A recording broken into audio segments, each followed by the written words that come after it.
Welcome to Ice Dance and Women's Recap of Cup of China. I have feelings, I have emotions, I have a lot to say about what went down at Cup of China for the dance and the women. And I feel like a lot of what I have to say is probably what a lot of other people have been saying on Twitter, but I will still give you my 2 cents. So at Cup of China in the dance, the winner here was Madison Chalk and Evan Bates. In second place, very happy to report, was Amelia Zingas and Vadim Kolesnik. In third place was Evgenia Larapova and Jeffrey Bessard. In fourth place was Olivia Smart and Tim Deek. In fifth place was Hannah Lim and Ye Quan. In sixth place was Lucia de Magat and Theo Lemercier. And seventh place was Shiye Wang and Ziyu Li. And eighth place was Junfei Ren and Jiming Zheng.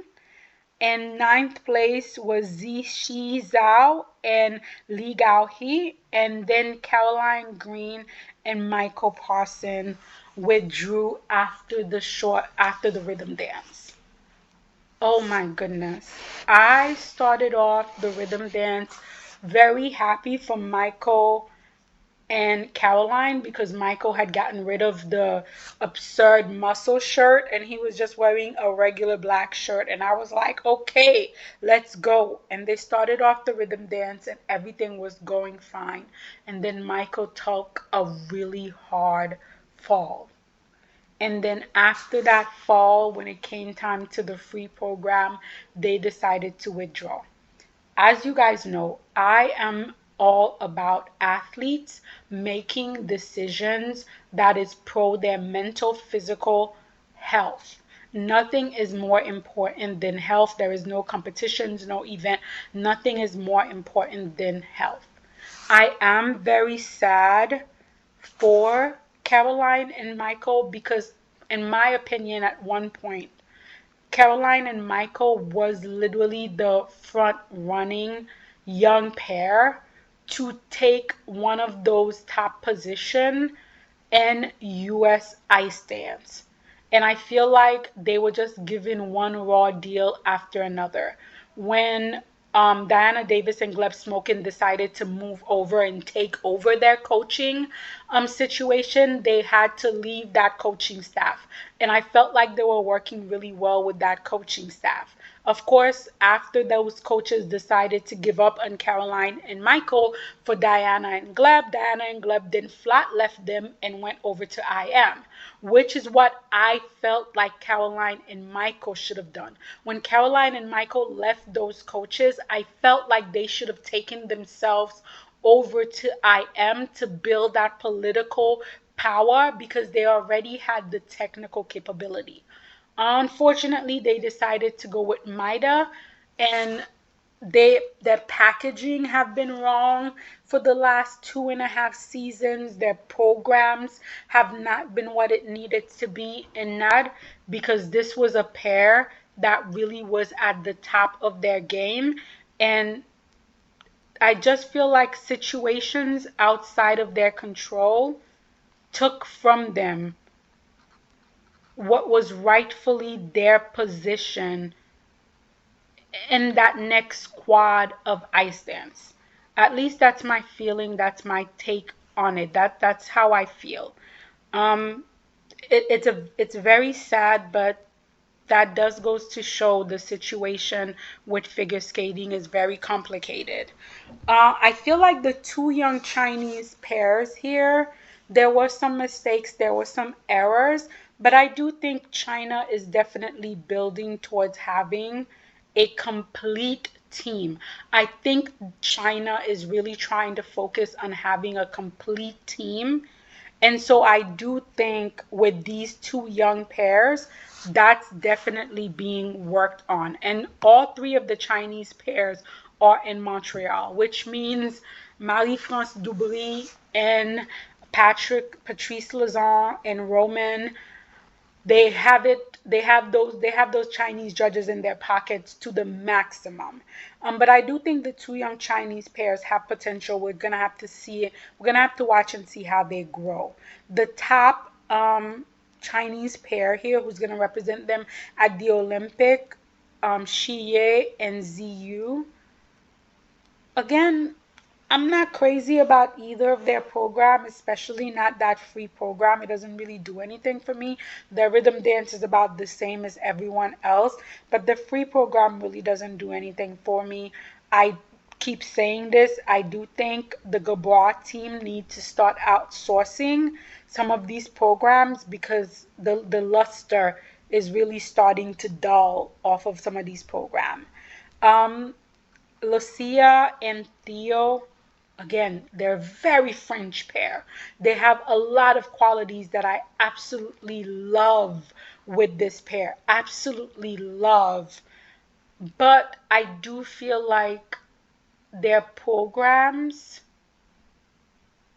may not quite be Olympic program. They're very uniquely them, and I do like that for them. But I just don't know if broadly their programs are Olympic programs. Because while the programs are cool and constructed well, there's nothing about either program that that I'm like, wow, this is amazing. Wow, I remembered it.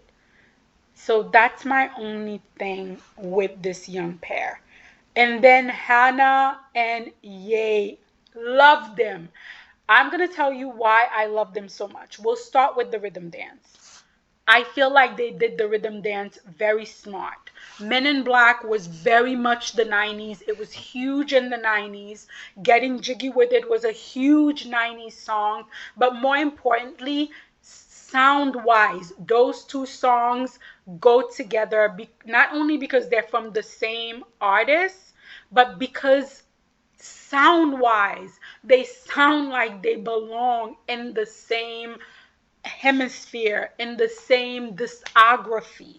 So it's not disjointed. And I like the fact that they're not using every possible song on the soundtrack. They're just doing the Men in Black, they're just doing the Jiggy With It. And the way they've blended the sound, it works. And you could tell they're having fun and they're inviting us to get jiggy with it with them. So I really like this rhythm dance for them.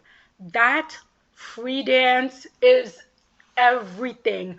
It showcases all of their strength, their musicality, their flow. Hannah is a diva and Ye is a devo, and he is presenting his diva to the maximum divaism. They're giving you gentle, subtle hand movement. The way her hair in love. It was like the choreographer looked at these two skaters and they were like, I'm gonna skate for you.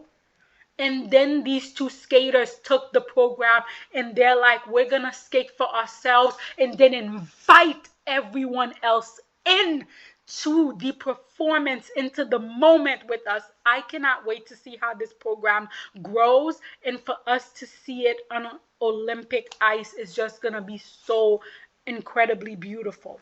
And then Olivia and Tim fought their way back from sixth place to third, which was absolutely amazing. Unfortunately, not crazy about their rhythm dance. I have to make this complaint. I'm not happy with I am not happy with the Gabor packaging at all this season. I feel like none of these packaging are Olympic level packaging that I would expect from Gabor. I've said this many times. Marie-France Dubry always looks fabulous in the Kiss and Cry. She looks like she has taste. She looks like she understands taste. And I cannot say that what is coming out of Gabor this season for me is an indication of her taste. And that is across the board. I'm very disappointed in the Gabor packaging. This rhythm dance from Olivia and Tim, which is interesting because I usually like their rhythm dance, it's an okay rhythm dance. There's nothing about it from the packaging to the rhythm dance itself that I'm like, oh yeah, I'm feeling this. It's okay. Their free dance, The Dune 2.0 is absolutely a masterpiece in the making. This program has moments. I can close my eyes and I can envision the moments, that part in the music where they go down on their knees and they do the split on the music, the lift where he's lifting her by her arm over his shoulders. Every moment of that program is an artistic frame that you know when they have it 100%. They would have easily been on the podium at this event if not for the fall in the rhythm dance. So you know when they get the rhythm dance portion together and they have this beautiful free dance which they deliver with so much commitment to the character, with so much emotion, especially for Olivia. She is living this free dance, every frame, every moment of it. She is giving you this character and you're buying completely into it. Again, I loved this program last season. I love the reimagining of this program this season. I love their packaging. One of the few packaging for IM that I'm loving is this free program from Olivia and Tim. Absolutely think this will be a piece of art. And then Evgenia and Jeffrey, another rhythm dance that I absolutely love. Why? Because it's to the essence of what the rhythm dance theme is. I'm Blue is such a 90s dance party vibe. You, everywhere you went, you heard that song. And how much do I love their cheekiness from last season, oh those Russian, to this season, them being in like this pinkish red outfit skating to I Am Blue, and they're having so much fun in the skating once again, which invites me to have so much fun in the skating.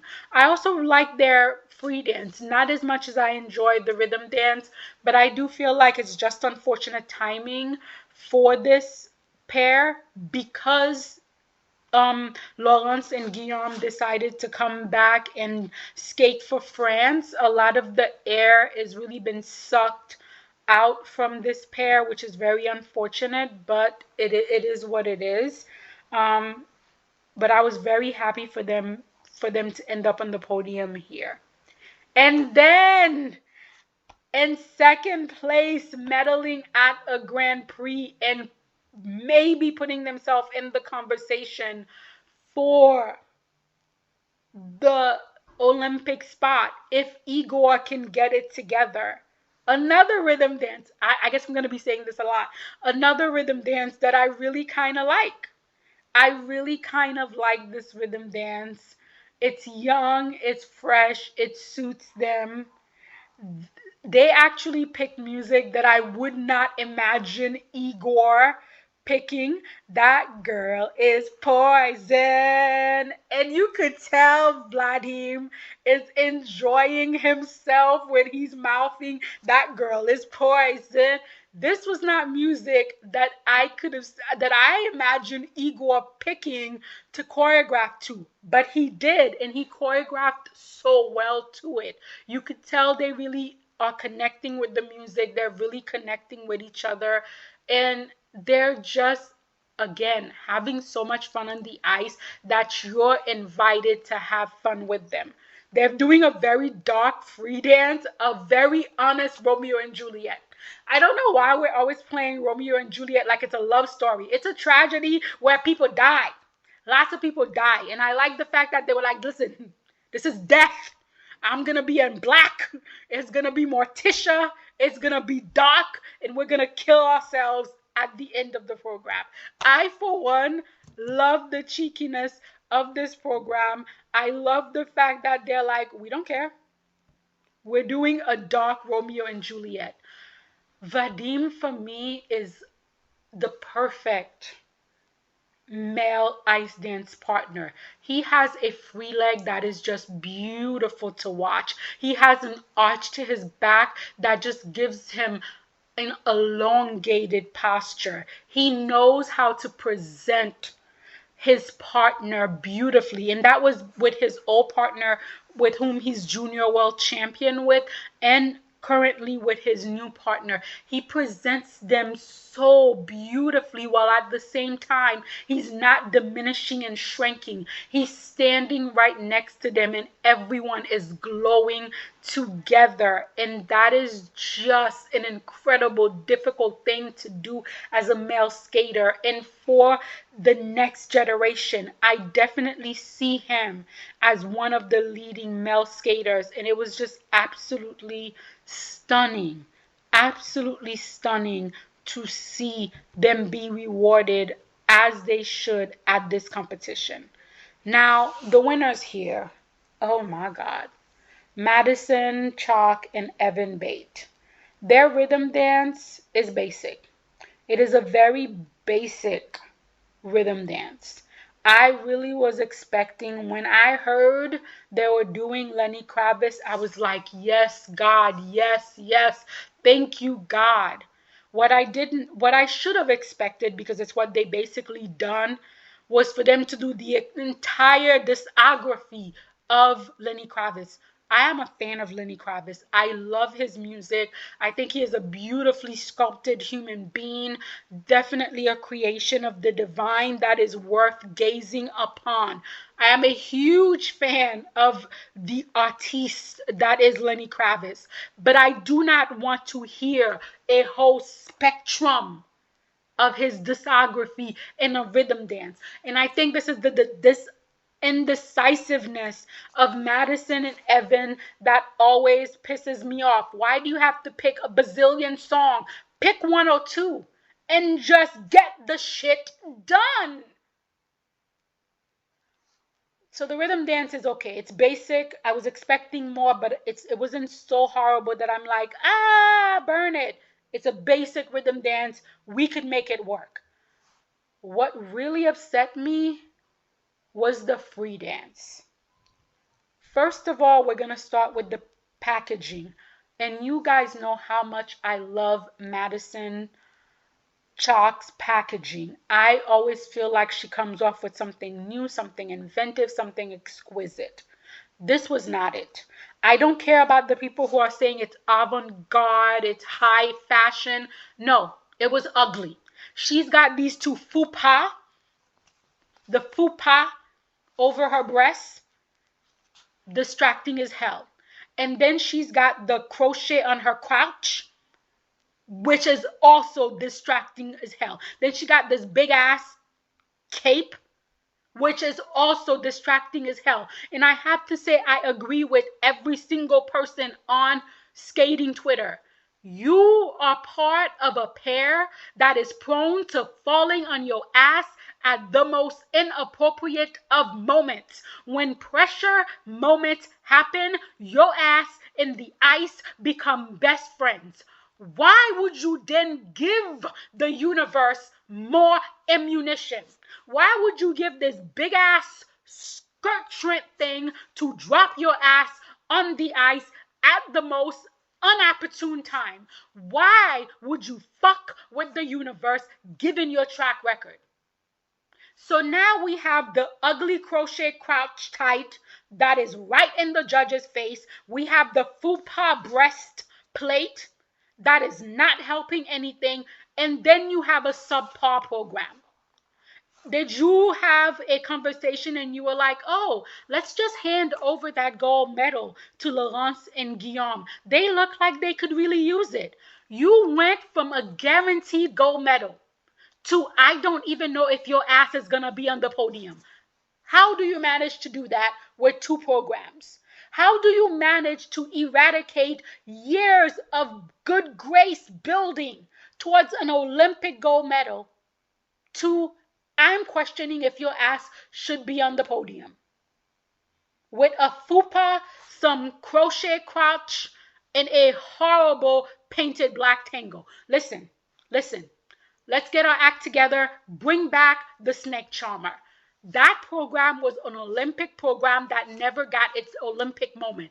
This is the time for the Olympic moment. Reimagine the snake charmer and bring that program back with that fabulous Olympic dress. Let us burn the crotch offensive tights in the horrible fupa tight, and let's get back on track to not losing a gold medal. What the hell are you doing, Gabar? What are we doing?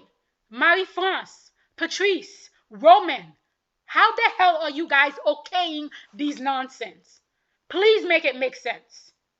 What the hell? You guys went to the Michael blowout cell and bought all of the crochet needles and all of the gems? What are we doing? Please, let's not do that. Madison, go back to the drawing board.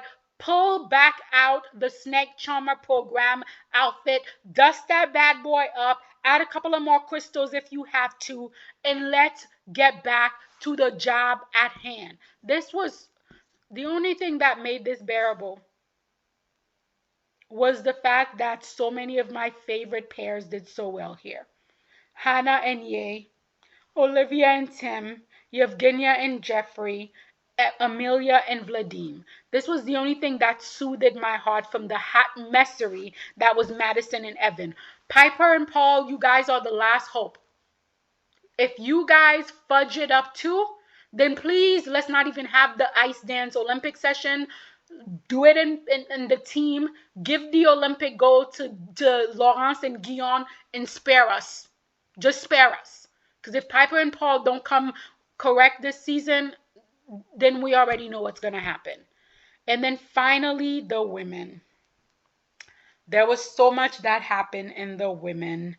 Let's see. So the winner here was Amber Glenn. And second place was Alyssa Liu.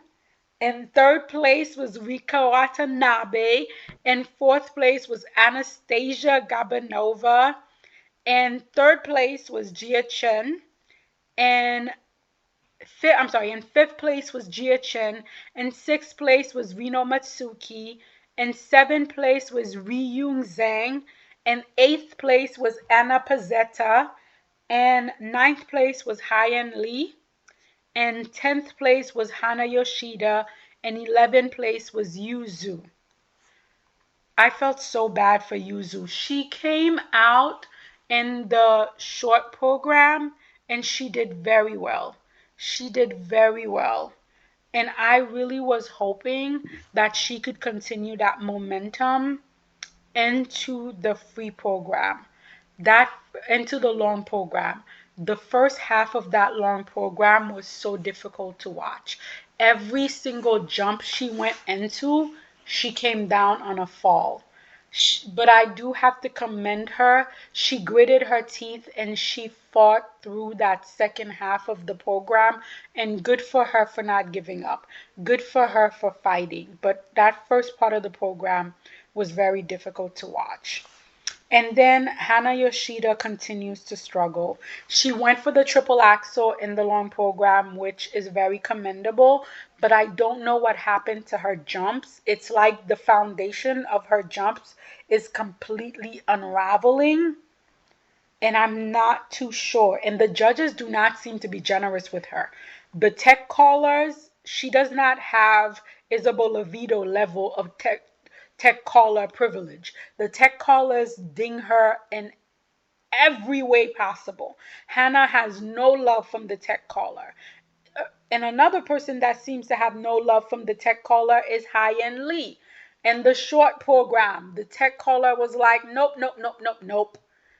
Just couldn't get a break. And then she went back and actually liked her two new programs, but she didn't feel like they were Olympic level enough, so she went back to two of her old programs, which I do agree with her. Those two programs are more Olympics, but when you have that level of Olympic music, especially in the long program, you have to skate to Olympic level. And I feel like her jumps were very under-rotated here. Not just that the tech callers were picking on her, but it was justifiable. Her jumps were incredibly under-rotated. And they were just not, I don't know, again, what is going on with the foundation of her jumps, because 2 years ago, she was a pretty solid jumper. and she's just struggling. But I do like these two programs. I do think they're Olympic programs. I'm just not sure if she has the technical capability to pull them off. Anna Pizzetti has so much power in her jumps that she almost overcooks all of her jumps. That's how powerful they are. Again, her program are very strong musically, which makes sense because she's a very strong physical jumper. So giving her soft lyrical music, soft instrumental music probably wouldn't do her justice. And these more fiery, outgoing music probably work best with her technical power. However, too much power can be just as devastating as too little power. And until she learns to control her jumps, and I do feel like she does have the same issue as Caitlin used to have. Caitlin used to be such a powerful jumper, but she also could not control the power of her jump, which made her a very inconsistent skater. When she was on, but rarely was she on consistently. And I think that's where Anna is. If she could be on and clean, the sky is the limit. But without control of her jumps, I feel like she's going to continue to struggle at the bottom, you know, of the competitors. And then Riang, way to fight on home ice. She does not have the most technically difficult layout of the women competing, but she can be clean and she is consistent where other skaters are not. And that's how she's going to slowly make her way up the podium, is by being consistent and by being clean. And by doing those two things, it's going to give the judges the permission to slowly build up her PCS scores. And that's how she's going to break through to the next level. Reno Matsuki, justice for Reno in that short program. Reno was robbed. I don't know what the tech caller has against Reno. This was pure robbery. I don't know what the judges have that they don't understand the concept of PCS scores, because no one at this competition should have beaten Reno in the PCS scores in the short program. This was straight up robbery, and I demand justice for Reno and her beautiful edges and her beautiful skating and her effortless skating. I love both of her programs. Aesthetically, Reno is my ideal skater. Aesthetically, the extension of her legs, her arms, is my ideal type of skater. But unfortunately, the judges are determined to ding her at every possible situation when it comes to her jumps. So unless they can find a way to fix that, I feel like Reno will continue to struggle. This was another very good outing for Gia. I'm glad, she's getting the experience to be on this senior level. Again, I do think a sports psychologist would really help Gia, because as a junior, Gia was probably the most consistent skater ever on that junior Grand Prix competing. That is how she became a four-time junior world, silver medalist. It was because of her consistency.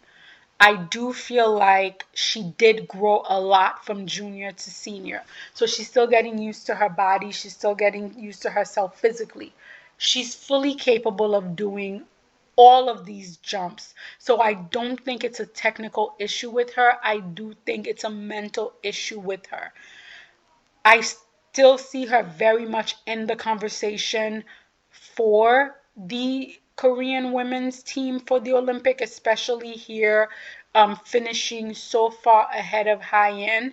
I do feel like she is keeping herself in that conversation. There's so many beautiful qualities to Gia's skating. Her spins are absolutely beautiful. Her musicality, her sensitivity, her projection, and her emoting. all of these are just wonderful qualities to Gia's skating. And when she's able to combine that with the consistency in her jumps, I do think the judges will be more than happy to go with Gia. She just has to give them the permission to do that. In fourth place, Anastasia Gabanova continues to impress. She continues to perform well this season. She continues to put herself out there. She's looking to recapture her European title.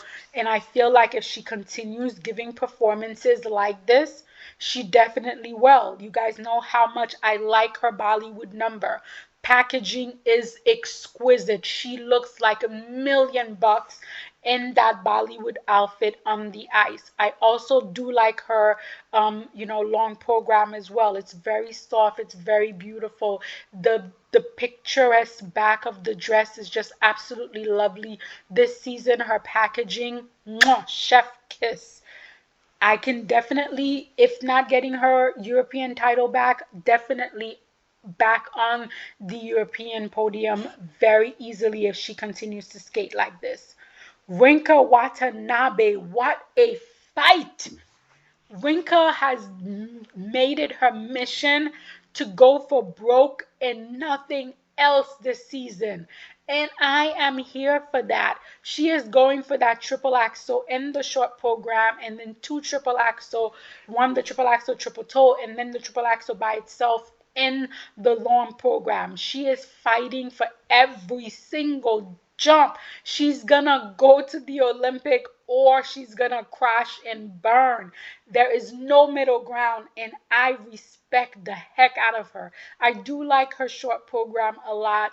I felt like the long program is sort of a repetition of a lot of programs she's had before. They're not bad, but they're not great. But the short program is really nice. But God, she's gutsy. She is got guts. She's gonna go for broke or she's gonna get that medal. And I appreciate that for her. In second place was Alyssa Liu. I know I put Alyssa all the way at the bottom of my pick, but that's because I thought she was going to come out with a new short program. We didn't know what that was going to look like. And I thought she was going to do the Lady Gaga, which wasn't really Gagaing for me. But she decided to do her two programs from last season. I hope she keeps the short program. It's such a beautiful short program. It's beautifully choreographed. She emotes that short program beautifully. And I just feel like it could definitely have an Olympic moment. So I would definitely say, listen, keep your short program. I do want them to rework the Lady Gaga because there is potential there. Make it work like it's supposed to, and she can have an Olympic moment with the Gaga program at the Olympic. If not, then continue to polish the Donna Summer program, and we can also have a moment with that at the Olympics. I do feel like the judges were very generous on their technical call for Alyssa.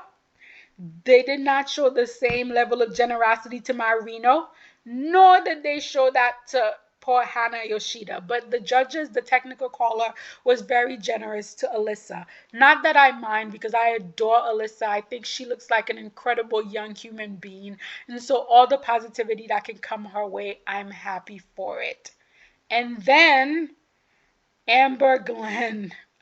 That triple axel looks so beautiful. It looks so effortless.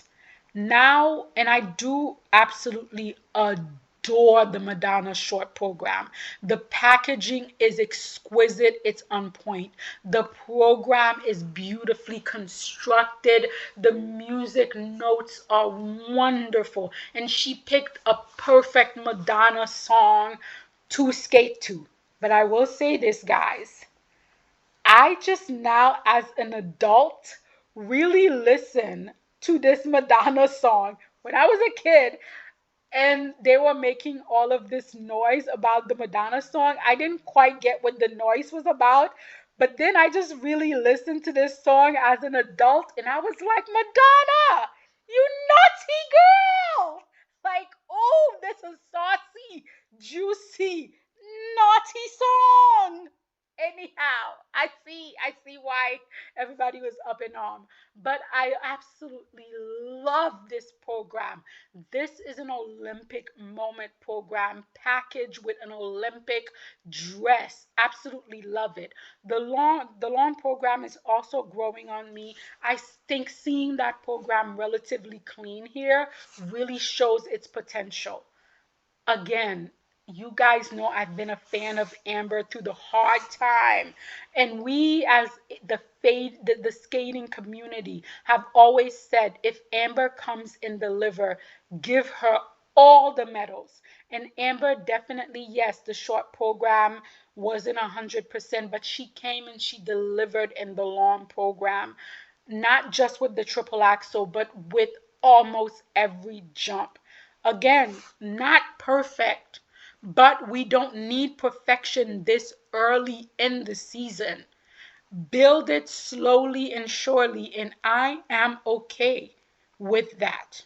All in all, I was mostly happy with the women, with the exception of Reno Matsuki, which I feel like we need some justice in the short program for Reno. But in terms of all the other women, I was very happy with the outcome of how things played out at the 2025 Cup of China. But you guys let me know in the comment, did you agree with the judges? What was your take of Cup of China?